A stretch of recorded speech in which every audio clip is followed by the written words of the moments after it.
How we doing, everyone? Thank you very much for tuning into my latest video. So, in this video I'm going to discuss geoengineering and weather manipulation, because I think, like I said, I like to keep things relevant on this channel, and I wouldn't do a video unless someone could get something from it. Now, I'm sure you'll all agree that this weather we're having, I mean, for British summer anyway, is unacceptable, and I don't think you could call it summertime.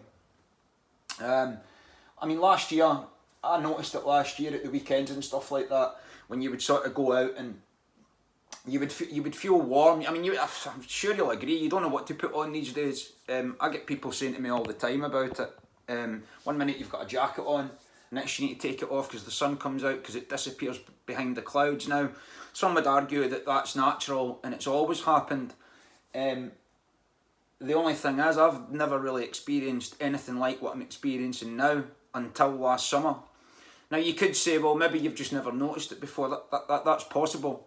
But when you look at the extremes of the weather, I mean, we're in the UK, but when I was a kid, like, you were pretty much guaranteed snow in the summer and snow in the winter rather, and sun in the summer.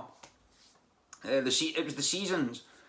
I mean, now you're getting 4 seasons in one day. I mean, even back in the end of April and May there, it was absolutely freezing, and it still is. And that's sort of how you know it's manipulated weather, because, I mean, there's at least 5 or 6 examples I can think of and recently, over the last couple of weeks, when you're sitting in your garden or whatever, and there's no wind, it's a nice day, and you can enjoy it.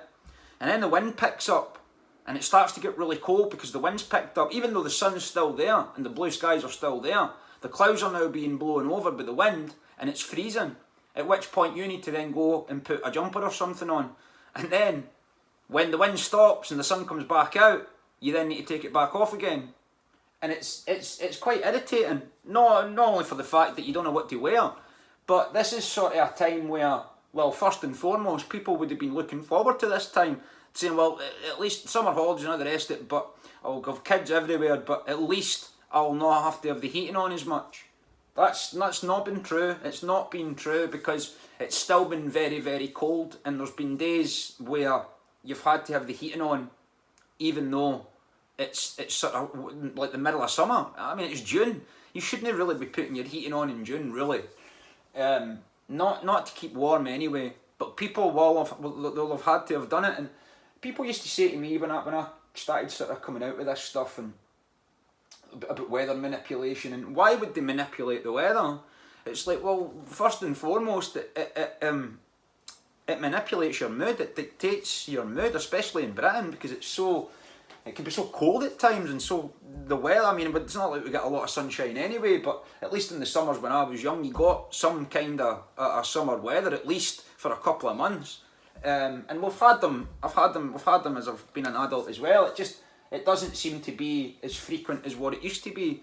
Now, that does affect people's mood, because it's at a time where, and some people look forward to the summer, me being one of them, where you think, well, it's nice to sit out in the garden and enjoy the sun or whatever, but you can't really do that now, because the weather's not really any different to what it would be in autumn. It's like autumn today, with the wind blowing. And that obviously creates its problems as well. I mean, the runny nose that gives you, it's obvious why, because the dust that it's kicking up and getting into your system. Again, wind's a natural thing, but when I start getting into this video, you'll see that, yes, it is natural, but it can also be created like everything else. Now, I mean, I touched briefly upon chemtrails in the last video and 5G, etc. And when I started researching this, I thought, right, what I'm going to do is I'm going to go back to the start, and I'm going to pretend that I've never looked into any of this stuff with regards to weather manipulation before, because I hadn't for a while anyway. And I thought I'll start from the beginning. And as I said in one of the last videos, I'm going to start providing as many documents as possible to back this stuff up. Government documents and court documents, because they're obviously the highest form of proof in my opinion. Because if it wasn't happening, they wouldn't be writing about it. Someone once said to me years ago that it's probably right everything you say, Alan, but there's one thing I disagree with, and I don't think it's happening, and that's chemtrails. And I thought at the time, well, That's the most obvious. I've had countless pictures on my clouds, no pun intended, showing the spraying of these skies above this region, and I'm sure everyone around the world and around Britain, around Scotland, wherever, if they've looked, they'll have seen it. Now, like everything else, it's compartmentalised, so I'm not saying that the pilots that fly these planes know exactly what they're doing. They're probably told they're doing a good thing, like the army or whatever. You're doing a good thing, you're protecting your citizens, this is needed. So they'll go up and spray it no bother, and they'll get paid a lot of money for doing so. I've actually seen pictures of the insides of some of these planes before that spray these chemicals into the atmosphere and the ionosphere and all the rest of it. And you've got to remember that we breathe that. That's in our atmosphere, so we're breathing that. Not only that, it's landing into soil. It's landing on everything. Plants get their nutrients from soil and from air, which it's in both. I've seen studies recently and all from when I was researching this from I think it was the University in Sussex, and they were saying that they'd done some testing on some bee pupae, and they reckoned that there was enough aluminium in it to give a human being Alzheimer's. Now that is the problem with it, because a lot of this what's been sprayed into the atmosphere is aluminium, and it's a neurotoxin, and it's dangerous, and it's also in everything. It's in deodorants, it's in creams, it's in fizzy drinks, it's in wine, it's in caffeine, it's in a lot of things, and we're ingesting that all the time. And like I said a few weeks ago, when they're spraying metals into the sky, it's coming into our genetic makeup. Now you've got to remember, the human body is first and foremost electrical. That it's electricity first. The brain runs on electricity, so aluminium, I'm sure, is highly conductible, so it makes the body more conductible, it makes the atmosphere more conductible. There's things like barium in it as well, which is highly dangerous. But again, this is all seeping into the soils. I'll come into it in a minute, but I went to the Morgellons Research Foundation, because a lot of people believe that this Morgellons disease that appeared in 2002 is a direct result of these chemtrails, and when you look at the evidence, I would have to agree, because the 1990s is when they think they started spraying the skies on a frequent, regular basis, and then the first Morgellons case was logged in 2002. And when you look, it's nanotechnology they're using, and when I looked at the research had said that, well, it was the person they had done, like, it was over a year. I can't remember exactly what the numbers were, but I'm going to post the article for you. But they had tested something over the course of a year, and just bear with me a second, actually, just till I find it. Yeah, 1 year observatory, 50 hours per week it was, sorry. And the conclusion was that the entire upper troposphere contains what can only be described as synthetic clouds. And it says in the article, if you've ever cooked, when you cook in the kitchen and it's sunny and you've maybe got the blind down and there's smoke there, it's got that kind of effect. That's the kind of effect it's having on the planet, unfortunately. And it's because he said that it's become so saturated. There's a similar effect to when you're cooking in your kitchen, and the stuff that penetrates the atmosphere is it's seriously affecting plant life, as I've said. And the Morgellons fibres, they grow from the skin, which is nanotechnology. And he had taken some of these fibres, it was a tiny little dot, and put it in a jar, and it grew. It actually grew. It started to grow into these fibres, this nanotechnology. And he'd said it got wrapped up in this type of, when it was going through the process, it got seriously wrapped up, and he didn't think it was going to get out, and it managed to tangle its way out of it. Well, I think this is similar what's been put into these apparent cures, and this is why you're seeing the death of the people, like after people that have had the cure, pulling bloody clotted blood out, strings and strings of it, and it looks just like what's in this jar on this research. And this was in Idaho, and this goes back, this isn't just a couple of years ago. I mean, this was back in, I think it commenced in 2006, December 2006, I think the article says so. And when I was reading it, like, I thought, well, at the bloody time, he would have gotten he would have been called crazy, he would have been called a conspiracy theorist, It would have been called this, it would have been called that, you don't know what you're talking about. Because this is pre-smart technology, you've got to remember. So we weren't aware of a lot of this stuff. It was just mobile phones that everyone had, obviously at that time. But now when you look at it, this is the benefit of this type of research and these type of articles, because we've got the benefit of hindsight. We've seen what's unfolded since it. And we obviously know, like with my 5G video, I mean, it's these electromagnetic frequencies are going to be everywhere, and they're designed to sort of coincide with this technology. So if you're putting chemtrails into the sky and spraying all these different chemicals and metals into our atmosphere, and then you've got a technology which is known as HAARP, which punches holes in the ionosphere. It's designed to sort of reflect the sun's rays back to cool the planet down. That's the theory. But the thing is, because they've done it so much, they've put so many holes in the ionosphere that we could be, I mean, serious solar radiation can start getting through. That's there for a reason, and they're bloody punching holes in it to try and remove CO2 and bring the temperature of the sun down. And I've got government documents. There's government documents saying they are actively trying to remove CO2 because of human-caused climate change. But when you go back to my other videos, certainly the one about climate change, and it goes into what axial precession is, the Earth's wobble, you'll see that there's a lot more to know here. So these people are completely destroying this planet. They're changing the nature of it. Because you change the atmosphere, you change the planet, and that's what they're doing.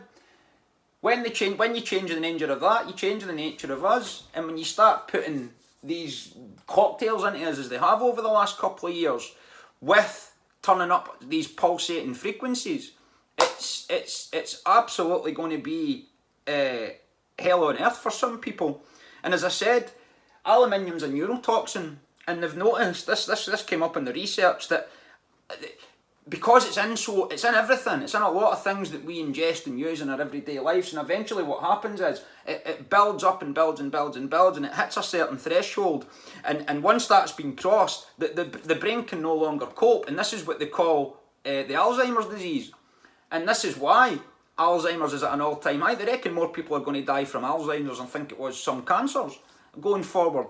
And it's related to what they're spraying into the skies and the pulsating frequencies that they're putting out there. And I'm telling you now, they're rolling, this 5G is getting rolled out here right now, because it's starting to flicker onto your phone, and the first thing that happens is your nose starts to run. You get headaches, and I've experienced it, as I've explained at Christmas time. I don't want to experience that ever again. It was absolutely horrible. And when you look into the research of it, it's like it's no wonder. And like I say, I mean, aluminium, we need bees. But if aluminium is sort of infecting bees and they're ending up with dementia because they rely heavily on their brain activity, then I don't know where that leaves us for pollinating food and all the rest of it. So they know exactly what they're doing. They know exactly what they're doing, and this is the thing as well. See, the HAARP technology is weather manipulation. It came from Nikola Tesla. We'll go into that in a second. But when you've got a highly conductible atmosphere with metals and whatever else they're throwing in it, and so when you start using this technology, it increases the technology because you're putting a pulsating frequency through it, which and because of the conductivity of the atmosphere, it makes it so much more powerful. This is what they're doing now. When you look at, I've got the weather. For anyone that thinks that this isn't real, we've got the Weather Modification Act, right? So the Weather Modification Act. It was signed in 1976. I'll post a link for it. And when you look at it, you think, that's a good idea. So basically what they're saying is, weather manipulations for the purposes of droughts. If a country ends up with a drought and they need to grow their crops, or they need to irrigate their crops or whatever, the theory is that you can create these clouds and drop rainfall on it. Brilliant. Or if a life-threatening hurricane ends up coming, you can sort of use these frequencies and move it. I don't know exactly the mechanics of it, but they obviously can do it because they're doing it. And you think, well, that's fine, that's good, that's really, really good. But with everything else, because we're such an uninformed population, it's ripe for manipulation. And that's exactly what they're doing. And there was actually a study I'd looked at. This was on. See, after I do all my research, I always go back to Wikipedia and I compare what I've read onto Wikipedia, and I'll tell you, Wikipedia is starting to, I'm not advocating for it here, but there is a lot of things that show up in the research that are now showing up in Wikipedia. Now, they always did show up in Wikipedia, but these things used to get removed. They don't seem to be getting removed as often now, and this was regarding the public perception of weather technology. This is exactly what it says. A large 2018 study used an online survey to investigate public perceptions of 6 climate engineering methods in the United States, United Kingdom, Australia and New Zealand. Public awareness of climate engineering was low. Less than a fifth of respondents reported prior knowledge. Perceptions of the 6 climate engineering methods proposed, 3 from the carbon dioxide removal group and 3 from the solar radiation modification group, were largely negative and frequently associated with attributes like risky, artificial and unknown effects. Well, it's not unknown anymore because we know exactly what it's doing. Carbon dioxide removal methods were preferred over solar radiation modification. Public perceptions were remarkably stable with only minor differences between the countries in the surveys. So, I mean, hardly anybody knew about it. They didn't know anything about it, and they still don't. I mean, the vast majority of people think that it's just some conspiracy theory, and it's not. And the HAARP technology is, it come from Nikola Tesla, and I've spoke about this guy before. When he had designed this technology, the research came from, he was looking into the scalar whatever it's, I can't remember, it's something to do with the scalar field phenomenon or something it's called. There's no point getting into it because I looked at it, it's getting into the realms of quantum physics. And then when you look at the weather manipulation program, a lot of the Manhattan Project, there was about three guys from the Manhattan Project that worked on the atomic bomb, was then moved across to the weather modification program, because apparently atomic bomb physics and weather manipulation, they cross over. And when you look at the scalar field, it gets into the realms of quantum physics and mathematics, advanced mathematics. You can kind of see that's more than likely where it's came from. Now, like I say, Nikola Tesla was a humanitarian. You look at his bio now, and a lot of things that were regarded as conspiracy theories is now starting to show up in his bio on who he actually was and the patents. And I mean, there's a lot to sort of a lot to find out about him.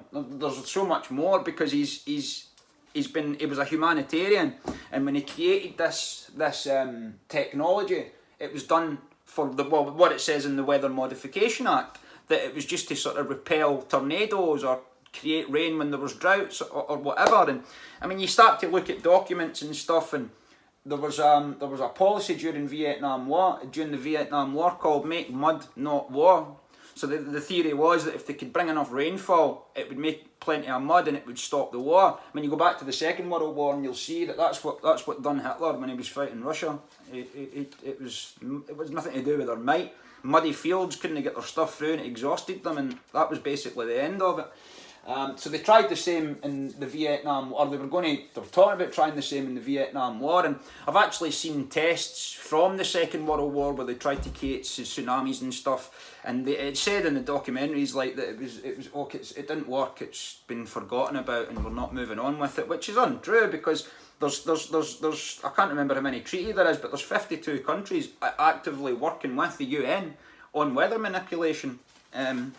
It's supposed to be, I can't remember the word they use, you're not allowed to do it on a global scale, but even that's open for manipulation, because there's always loopholes that they can go into individual countries and just carry out the same sort of operations. So again, it's all smoke and mirrors, and it came from Nikola Tesla's technology, and this is sort of where, I don't know if any of you have heard, but this is where the Trump time travel story comes from, right? Now, Trump time travel, it sounds like time travel's not real. Trump's an outsider, the media slag him, it must be a conspiracy theory. But the reason why people think that Trump's a time traveller is because there was a series of books, right?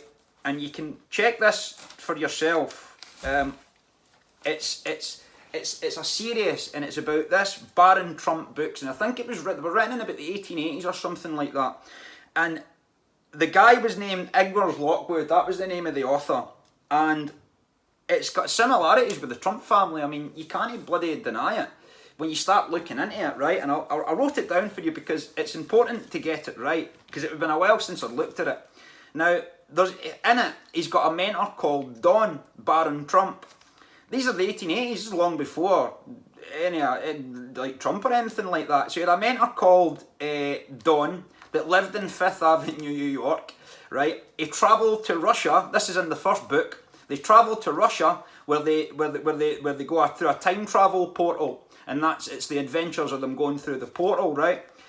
In the last book, Don runs for president and has a mentor called Pence. It is absolutely staggering, and it's the guy that runs for president is the guy that he's like an outsider. He's a businessman and everything's falling to pieces because he's trying to fix the economy, and because he's an outsider no one likes it. This was 100 years before he got in, more. And this is the really weird part about it. The author was rumoured to live in New York at the exact same time as Nikola Tesla. Now, this is where it starts to get weird. Tesla died in a New York hotel in 1943.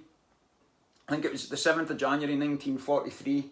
Now, people say he died in poverty, but he didn't. He had a pension of $125. I'm not sure if it was weekly or monthly, but it was a lot of money in the days and free rent. So he didn't die in poverty. He didn't care about money. He was a humanitarian. He wanted to invent things. He was absolutely obsessed with electricity and realised that it was all around us and that it could be powered. We could power our lives with it. But he was closed down for reasons I've explained.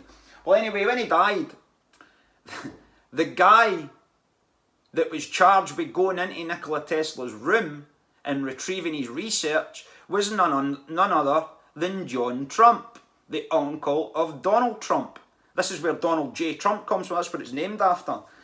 Now, he then went on to head MIT afterwards, and you think, well, what's that got to do with it? Well, Tesla was well known to be working on wireless technology. I mean, he was so far advanced, it was just unbelievable. It really, really was. He was way ahead of his time, and he knew it. And he was working on things like free energy. I mean, he had a working smartphone in 1926. We're 100 years behind because his research and his inventions were not given to us when they should have been, and they're still not properly being given to us. We've got the smartphones because that serves their agenda. But this man was so far beyond it, it was unbelievable. And there's look at the Tesla Tower. In fact, I wrote the name of that. There's an actual name for it that you write down, that I've written down. The Wadden Cliff Tower. And it was well known that he was creating bloody earthquakes and everything with this thing. And I've got a picture of him up on my wall there where he's creating lightning with it. And it's amazing. Absolutely amazing. It's 100 years ago. More. And he was shut down and he was closed down and he was told that, no, you're going to destroy this planet. Well, anyway, John Trump, once he'd retrieved the research for the government, everything was put under lock and key. It was all locked away. And John Trump's statement is this. This is what he said. Let me just find it. I'll just be a second. This is Nikola Tesla, a guy that gave us so much. He created radar. The electricity we still use today was based on his work. He was working on so many advanced things. He was shut down from funding with JP Morgan because of the effects it would have on the economy or their control system, their financial tyranny. So he was closed down. When John Trump retrieved the research from his room, which would have been extensive, everything that he had would have been there, or at least most of it would have been. This is what he said. Trump's report concluded there was nothing which would constitute a hazard in unfriendly hands, stating his, Tesla in brackets, thoughts and efforts during at least the past 15 years were primarily of a speculative, philosophical and somewhat promotional character, often concerned with the production and wireless transmission of power, but did not include new sound, workable principle or methods for realising such results. I'm sorry, I don't believe you, John. Well, he went on to head up MIT after that, and then when you actually look at the staggering coincidence with that book series and the Trump family, then you really would have to wonder, did that man retrieve knowledge that would allow them to travel up and down the timeline? I mean, how is it? You can't tell me that is a coincidence. Someone writes a book, a 3-trilogy book, and then you look at the Trump family and Trump's presidency and all the rest of it, and the last president, and the fact that he's a businessman in it and he lives in Fifth Avenue and he's an outsider and he's trying to fix the economy, that's all happened. It's absolutely staggering. when you think about it. But this technology that they're using to manipulate this weather and all the rest of it, it really did take on new realms. It went to new realms, apparently, weather manipulation, after these papers were retrieved from Nikola Tesla's room. And some people have even questioned if he was murdered or not. I mean, he was 86, he was frail. They say that he was frail because of what he used to eat. And when I look at what he ate, his diet's not that different to mine. Honey, smooth, like crushed down fruit, bread, all that kind of stuff. So it wasn't really that different to mine. So I'm not really sure if I'm buying that he was frail and all the rest of it because because of the food he was eating. I'm pretty sure he would have been well nourished. You get people like that, don't you, that get taller and they just look skinny. They maybe don't eat enough, but they get on fine. But I'm not buying that, because there isn't really a cause of death for Nikola Tesla. No one's really, well, they say it's a heart attack, but I'm not sure how that relates to him not eating enough. Maybe it does, I don't know. But you really would have to question that.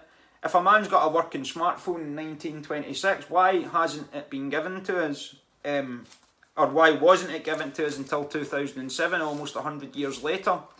And yet, here we are. We are a member of a family that retrieved the data and the information, and looked to have used it to their benefit.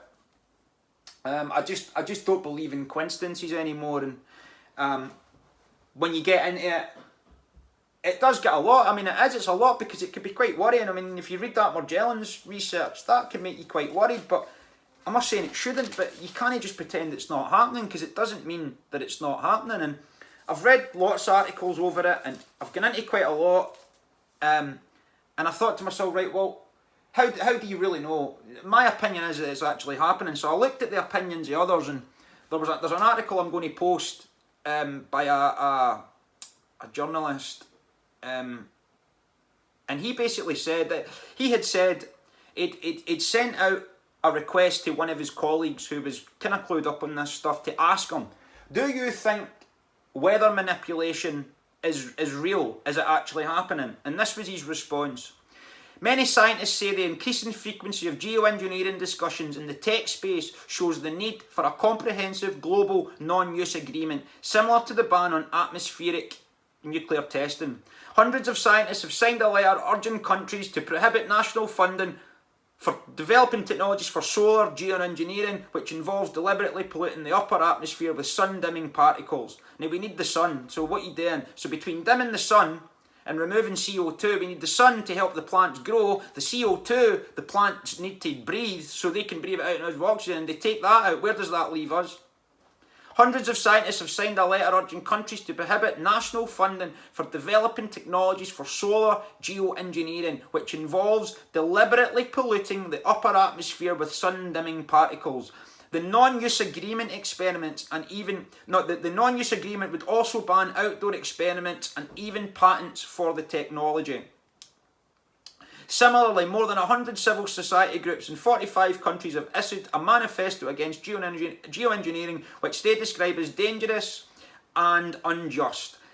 Technological interventions in the Earth's oceans, soil and atmospheres with the aim of weakening some of the symptoms of climate change, as well as the distraction from the need to cut carbon dioxide emissions, which is nonsense. It's just complete and utter nonsense. But they're spraying all this shite into the atmosphere and destroying the ionosphere anyway. Because it's about their agenda. It's about creating this technological sub-reality that David Icke spoke. I mean, I remember I heard David Icke say that years ago, the first time 10 years ago, and I had absolutely no idea what he meant by it. None. Now, it's absolutely clear what is happening here and what they're trying to do. They're hacking the hack. They're hacking the hack.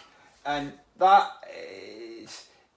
that's got serious implications for our freedom, for our mental health, for our thoughts, for our we need free thought and expression, but we're not going to get it for that because, well, for starters, when you look at between the aluminium that's been sprayed into the atmosphere, the crap that's in the apparent cure, and the pulsating frequencies from the new technology they're giving us so we can watch movies faster, is absolutely going to be the destruction of this planet. And it's you could look at it in a eugenic way, because it's going to wipe most people out. Anyone that's got an undermined immune system, as soon as those frequencies get turned on, it's over. Like I'm sorry, but it's over. It really is, and it's going to be really concerning. Once they switch it on, I mean, there is going to be a lot more people dropping, as we're seeing it this week. More people are dropping. And I don't care what anybody says, it's, oh, well, that's life. It is life. It's the one truth of life, that you know you're going to die. But that is not the point. It doesn't change the fact that it's happened to far too many people before their time. And I'm sure they'll all agree it's going to get worse, and it's related to what they've been doing to this bloody planet while we've been watching the TV, and that's me included. I spent many years not doing the right thing, and anything that came up about any of this stuff, it would be, well, I'm not interested in that. It hurts my head, so I don't want to think about it. I don't need to think about it because it's not my problem. Well, it is your problem, and it's becoming our problem more by the day, because, like I've just said, if they remove CO2 from the atmosphere, I mean, where does that leave us for oxygen? We're goosed, like, it's all over for us. I mean, there's already concerns about the oxygen depletion in the atmosphere. How much more do they want to take out? And I must admit, these frequencies are being switched on because I've got a sore throat right now as I speak, and I've got a runny nose. It's starting to run, and this is how these frequencies. When you look at the research, it's the first thing that happens. Of course, it is, because it starts to poison the body's cells and increases the viral load, which brings the symptoms through. So people can ignore it all they want. It doesn't change the fact that it's happening. And now, like I said in one of the last videos, I'm going to start providing documentation whenever I can. Government documents and court documents when possible, because that's what we need. That's what proves it. And if anyone that says that it's not happening, then even though they provided these documents, if they've not read the documents, then you can't say it's not happening, because the documents have been provided to prove it's happening. Now, you can't say that there's not weather manipulation when a Weather Manipulation Act exists. You can't say that, because why there would be a Weather Modification Act, sorry? Why would there be that if it wasn't possible? And don't remember, it's in 1976. 30 years after Tesla died, almost. So what have they done in that 30 years to improve that technology before that act was signed into law in 1976? It'll be night and day. It really will be night and day. And they've got the ability to sort of start broadcasting images and stuff like that. They can, even before weather modification, Richard Day was talking about putting crystals into clouds and seeding them into clouds, which created rain, but they were already doing that long before they perfected this. You affect the sea, you affect the fish. It's the same with this. It's the same stuff with this, and never mind the fact that it's when you're controlling the weather, it just increases your bloody power. I mean, I don't know how much power they want. They want everyone chipped up, and so they can read their bloody thoughts for a central point. Not to mention dictating their behaviour by pulsating frequencies at them, which creates that behaviour in the brain. It's absolutely amazing. It really is. You've got to hand it to them how they've got this far. And they've managed to pull the wool over everybody's eyes while we're all watching the telly. And someone put a brilliant comment when I made my comment about the 90s. The 90s was the fattening up period before the cull. And that's exactly what it was. I think that's why we had such a great bloody time then. Even though I was just a kid, but you could see it. And that's the truth. I would agree with that, and I think it's where we're at just now. It is what it is. Just because I've said it, right? If you're offended by it, that's fine. But it doesn't make it's not true. I must say, you should be offended. It's good that you're offended, because it means you've got a heart in there. You're getting angry. There's something triggering in there when you're getting angry. That's your subconscious reminding your conscious mind of your programming, which is why you're angry, because your subconscious is reminding you that you've been fooled. It's easier to convince someone that it's easier to fool someone rather than it is to convince them they've been fooled, because no one wants to admit they've been fooled. So it's just easier to fool them, which is exactly what we've put up with for a very, very long time now. And I think it really is time to start. You don't have to be the saviour of the planet or this. You need to do a bit of this in your spare time and know that it exists. And because the more people that know about it, the more people that know the dangers of it, the more that can say, well, actually, I've done my research on this and I'm concerned. I've not gave my consent for this. And again, go back looking at the dementia, it's how much it's increased, and it's almost certainly, it has to be related to this. It has to be. if it's a neurotoxin and they're spraying it into everything, and then you build that up over a course of a lifetime, of course it's going to eventually reach that threshold in some people. So it needs to stop. And that's another thing. There's another thing that dawned on me as well. I mean, this is probably why that bloody, and I'm not trying to sell here, I'm just saying that that resin stuff that I've got, that I've done a video on, that I'm an affiliate for, that improves memory, and it says to reverse the effect of dementia.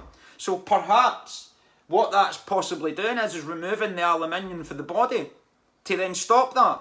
Because, I mean, if you're bloody building up aluminium in the body, maybe this is why our memory gets worse as time goes on. And I'll tell you now, I was thinking the same, but since I started using that, it's started to get better again. So, I don't know, you just need to try stuff and see what works for you. And that certainly has, and this is why we need to have things like cucumber and lemon water and these resins and these antioxidants, these powerful antioxidants to wash this shite out our body that they're bloody putting into our food and our atmosphere and our water. I mean, Scottish water's always been really good, but there's even times here now where I'll use a filter, like, and I'm getting one of the distillers in soon, but I've been using a filter now, it's better than nothing. But even without that, the water's absolutely disgusting. And it actually started happening during COVID. The water went off a couple of times in here, and when they switched it back on, it was dirty, it didn't taste right. It's just not been the bloody same, and this is how they do it. They add parts per million into the water, and people say, well, what's the bloody point in adding tiny wee bits of it at a time? It's not going to have any effect. And something dawned on me one day, the best way to look at that is, right, have you ever, like in the summertime, you've maybe had flies in the room, right, and you've sprayed some fly spray. I used to be overindulgent with it, like, but you spray the fly spray and it gets rid of the flies. Well, you ever noticed maybe like a couple hours later, a fly will fly in the window and it'll hit the saturation that was there a couple hours before. It won't kill the fly, but it slows it down.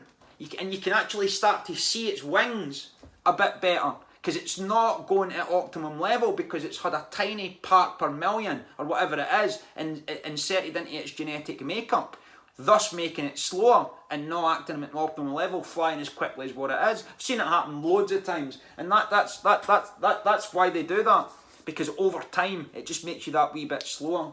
They're not in a hurry. See all these people that say it's all about money, it's nothing to do with money. It really isn't, because they've got all the people that run this, they've got all the money they've ever needed, and they have had for a very, very long time. Money was a means to an end for them. It's a control mechanism. It's about control. But they've took that away from us now as well, so they're looking to...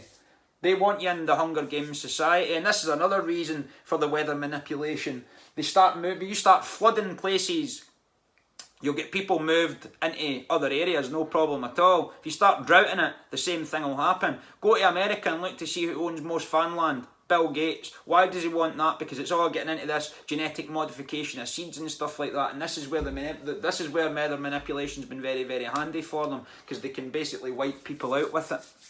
And again, they can create rain and droughts. That's not been disputed. It's easy. It's child's play at this point. It really is. But we're not aware of any of it, so we just think, well, that can't be weather manipulation. I mean, well, it goes back to, these ancient cultures that used to do weather dances. It's about creating a frequency. The principles are the same when using this technology.